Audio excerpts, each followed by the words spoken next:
मौजूद है इस वक्त हम चायसा में, और ये जो क्षेत्र है पृथला विधानसभा का क्षेत्र है। और हमारे साथ में यहाँ पर समय सिंह जी बने हुए हैं जो कि एक मास्टर हैं और अभी अपना नामांकन कर चुके हैं। इस विधानसभा से इलेक्शन लड़ रहे हैं, सब प्रत्याशी हैं यहाँ से।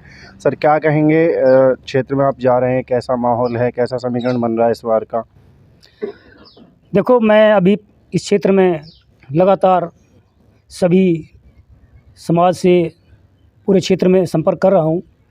जो मुझे देखने में आया है कि लोगों की जो मंशा है वो साफ दिखाई दे रही है कि जितने भी यहाँ से नेता चुन के भेजे, इससे पहले जितने भी आए, उन्होंने अपना विकास का कार्य किया है, जनता का विकास नहीं किया है। तो लोग त्रस्त हैं और उन्होंने मन बना लिया है कि अब की बार हम नेताओं को वोट नहीं देंगे। हम एक ऐसा व्यक्ति चुनेंगे जो क्षेत्र का विकास करे, सभी का विकास करे और देश का जो विकास में आगे आगे आगे आए। तो अध्यापक वर्ग ऐसा वर्ग है, वो ये कहते हैं कि हमें अभी पता लगा है कि आप इलेक्शन में खड़े हैं, तो आप आगे आएँ, हम आपको सहयोग करेंगे और वोट भी देंगे और आपको जिता करके चंडीगढ़ तक पहुंचाएंगे। सर इस इलेक्शन में दो चीज़ें और सामने आ रही हैं, एक तो नामदार, दूसरा दामदार और तीसरा कामदार। क्या कहेंगे? नामदार दामदार तो बहुत है, लेकिन कामदार नज़र नहीं आ रहा कोई जनता को। देखो पत्रकार साथी, मैं ये आपसे कहना चाहूँगा कि आप हर जगह गए हैं, आपको भी देखने में मिला होगा।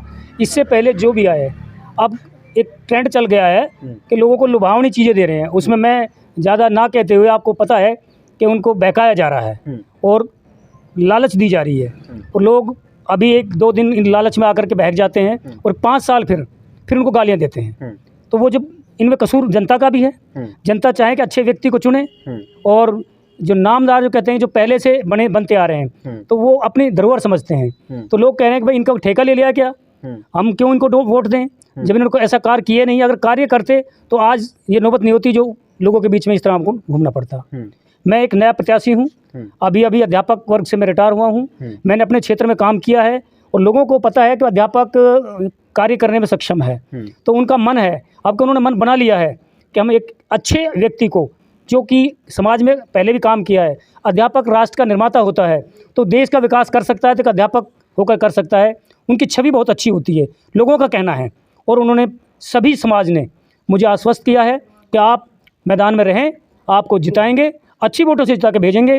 और अब की बार हम नेताओं को नकार रहे हैं। चायसा गांव से पटवारी जी हमारे पास में, मैं उनसे बात करने का प्रयास करते हैं। सर क्या कहेंगे, मास्टर जी आपके पास में आए हैं, आप सहयोग कर रहे हैं इनको, क्या लगता है इस बार? और देखो, मास्टर जी हैं, शिक्षा विभाग से रिटायर हैं जी, और ये डिपार्टमेंट ही ऐसा है, कोई भरोसे का डिपार्टमेंट है और अच्छे आदमी हैं। हम सभी और सब भाई लोगों से अपील करेंगे और मास्टर जी को ज़्यादा से ज़्यादा वोट दिलवाएंगे। शिक्षक को उतरना पड़ा राजनीति में, ये मतलब किस ओर देश जा रहा है या क्या माहौल है?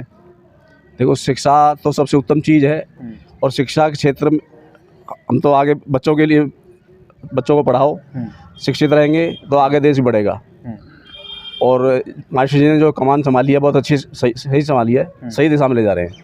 बच्चे तो बहुत पढ़ाए मास्टर जी ने, लेकिन अब राजनेता बन के देश को पढ़ाएंगे, देश को चलाएंगे, क्या कहेंगे? देखो, ऐसे नेता हैं जो अनपढ़ नेता हैं, उनको पता ही नहीं है भाई हमें विकास कैसे होगा, क्या करना चाहिए, नहीं करना चाहिए। गुरुजी ने जो कदम उठाया, ठीक उठाया है, हम इनसे सहमत हैं। सर आपका नाम? मेरा नाम इंद्रादे जी। मैं आपके चैनल से मैं आपका धन्यवाद करता हूं और मैं कहता हूं मास्टर जी ने जो कमान उठाई है, ये जनता को देख करके जब उठाई है। पृथला का विकास बात करते हैं, क्या लगता है आपको कि विकास हुआ है या बाकी है कुछ अभी? पृथला में कोई विकास नहीं है जी, सब लोगों ने अपने अपने काम करे, विकास नहीं करा। बड़े बड़े होर्डिंग पोस्टर छपे हुए हैं, कह रहे हैं विकास हो रहा है, आप कह रहे हैं विकास नहीं।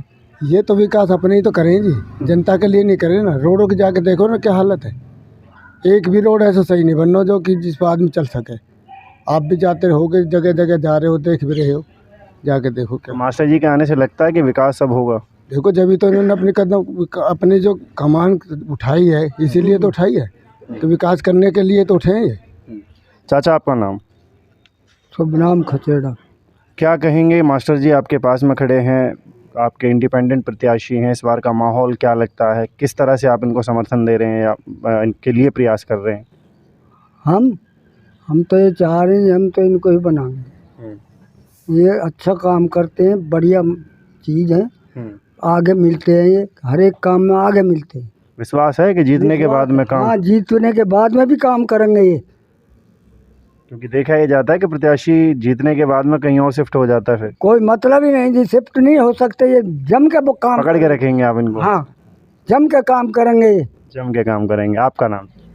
मेरा नाम रामपाल है जी, क्या कहेंगे प्रत्याशी के लिए? आपके प्रत्याशी समय Singh ji master head master जी हैं, रिटायर हुए हैं और पढ़े लिखे हैं, अच्छी शिक्षा दे रहे हैं, घर गांव-गांव जा कर के सबको बता रहे हैं भाई ये जो शराब, जो नशे की लत है युवा वर्ग के लिए बहुत हानिकारक है, इसको ख़त्म करेंगे और ये जो जुआ है, ये जो बेकार की चीज़ें हैं उनको अच्छे अमल में लाकर उनको सही रास्ते पे ले जाएंगे। नशे का आपने तार छेड़ा है। आपको पता है इलेक्शन में सबसे ज़्यादा नशा खपत होती है, ये आंकड़े कहते हैं, मैं नहीं कहता सर इस बात को, क्या कहेंगे? लेकिन हमारे मास्टर जी ऐसे हैं, अभी तक एक पैसे की कोई नशा की चीज़ दी है नहीं है, न इनके पास पैसा है। ये तो अब मास्टरों के पास कहाँ से पैसा आया? एक जो शिक्षा का जो क्षेत्र है वो ऐसा है कि उसमें एक पैसे का भी हेरा फेरी का कहीं गुंजाइश नहीं है, ईमानदार होते हैं। गुंजाइश नहीं है। सर आपका नाम? सर पहले तो मैं आपके चैनल को बहुत बहुत धन्यवाद करता हूँ। मेरा नाम प्रदीप सिंह है, मैं रिटायर्ड हेडमास्टर हूँ। आप भी हेडमास्टर हैं? मैं भी रिटायर्ड हेडमास्टर हूँ, 2020 में होता जी। और ये मेरे छोटे भाई हैं जी। समय सिंह जी। जी, भाई भी हेडमास्टर, आप भी हेडमास्टर, परिवार में और कोई हैं वो भी इस प्रोफाइल में या कैसे? हाँ, शिक्षक वर्ग में ज़्यादा है क्योंकि यही एक राष्ट्र को निर्माता है और ये जो एक शिक्षा का क्षेत्र बच्चों को भी समाज को भी, आज भी ऐसा बात नहीं है कि पांचों उंगली बराबर है, लेकिन शिक्षक को एक आज भी राष्ट्र का निर्माता और समाज में अच्छा मतलब जो सही रास्ता देने वाले शिक्षक को ही माना जाता है। शिक्षक तो पढ़ाई के लिए जाने जाते हैं, ये राजनीति में उतरकर राजनीति में बदलाव लाना है, क्या करना है या क्यों ऐसी ज़रूरत पड़ी जो एक शिक्षक को उतरना पड़ा राजनीति के अंदर? सर शिक्षक जो है चाहे तो सारा कुछ बदल सकता है, क्योंकि शिक्षक एक ऐसी शिक्षा देता है। अब जैसे राजनीति में उतरने का कारण ये है, अब तक हमने शिक्षा के क्षेत्र में कार्य किया, शिक्षा को बढ़ावा दिया। अब हम चाहते हैं जो समाज में कुरीतियाँ हैं, जो ये कुरीतियाँ आ रही हैं, चाहे वो नशे की हो या भ्रष्टाचार की हो, तो यदि शिक्षक वर्ग होगा तो उसमें एक तो ये लत नहीं होती कि भ्रष्टाचार की जो है कि किसी तरह से 2 नंबर का पैसा कमाने का। तो हमारा तो एक रास्ते पे चलने का है शिक्षक वर्ग का कि भाई ईमानदारी से काम करो, और जो भी पैसा यदि मिले सरकार से उसको सही ढंग से भाई पहले पब्लिक में बता दे, इस गांव के लिए हमने इतना किया तो सबसे पहले कि भाई इतना पैसा दिया है, बताओ कहाँ लगवाना है।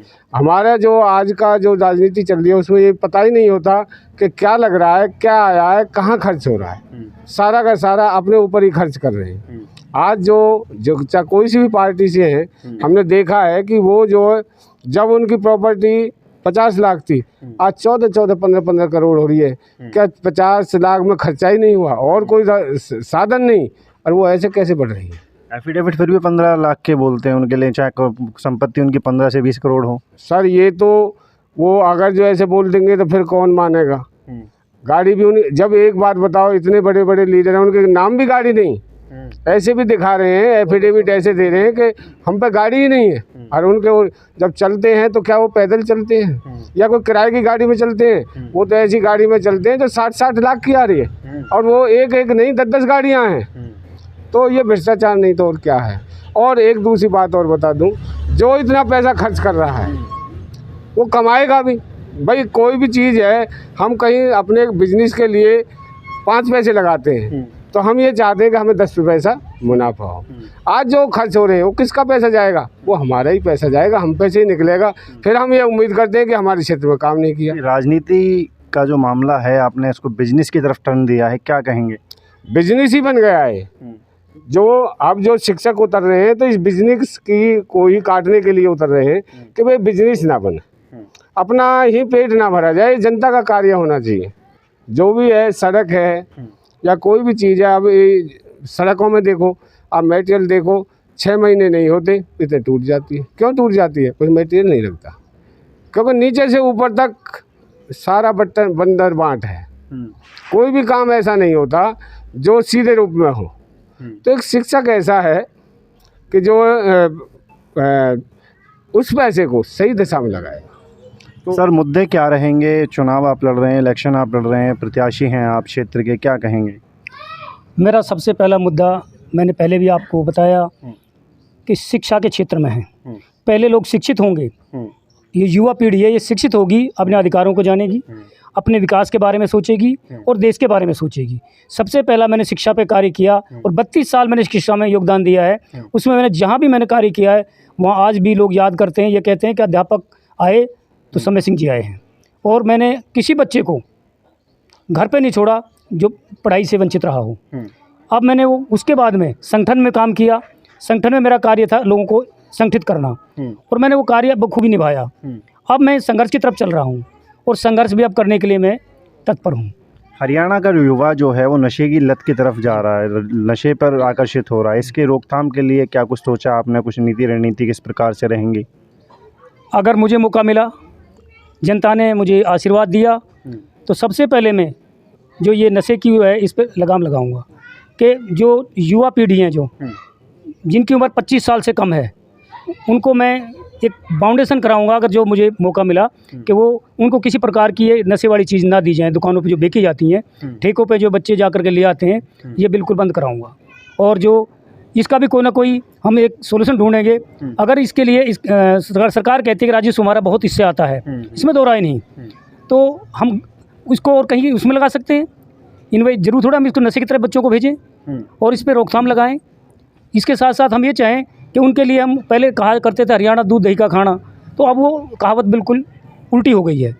अब वो दूध दही तो रहा नहीं, लोगों ने भैंसें पालना बंद कर दिया है। और जो है जो हमारे युवा जो पहलवान बनते थे, अब वो कहाँ पहलवान हैं? अब तो डेयरियाँ बंद, ठेके चालू। हाँ, अब तो डेयरी जो ठेकों में बदल गई है। और जो वहाँ से जो दूध, अब तो दूध क्या सिंथेटिक दूध बन के आ रहा है, उसमें पाउडर मिला के दूध तैयार कर रहे हैं। हरियाणा में दूध है ही कहाँ? दुनिया भर की जो है ये इस तरह की वो चल रही हैं। तो युवा भी क्या करें? तो हमारा माहौल ऐसा हो गया है क्योंकि भ्रष्टाचार इसका मेन मुद्दा है हमारा। वो कोई स्वास्थ्य की तरफ नहीं सोचता, व्यक्ति को कुछ भी हो जाए उन्हें मुनाफे की जरूरत है और वो यही भ्रष्टाचार बढ़ाता है। सवाल ये है कि सर यही राजनीति है? नहीं, अभी तो यही राजनीति है और राजनीति को बदलने के लिए हम आए हैं। हमारा मेन मकसद यही है। हम ये चाहते हैं जैसा हमारा हरियाणा पहले था, हम उसी हरियाणा को दोबारा से बनाएं और यहाँ भी दूध दही का खाना दोबारा से लोग वही बात करें कि हर देशों में देश अन्य का दूध दही, देश हमारा हरियाणा जहाँ दूध दही का खाना, तो वो दूध दही का खाना अब दोबारा लाना चाहेंगे। हम इस मुद्दे पे काम करेंगे और मेरा मानना है अगर युवा साथी मेरी आवाज़ को सुन रहे हैं, मैं आपके चैनल के माध्यम से ये उनको बता देना चाहता हूँ, इसमें हमारा भविष्य खतरे में है। अगर हम नशे की तरफ जाएंगे तो हमारा जो देश है ये तरक्की नहीं कर पाएगा।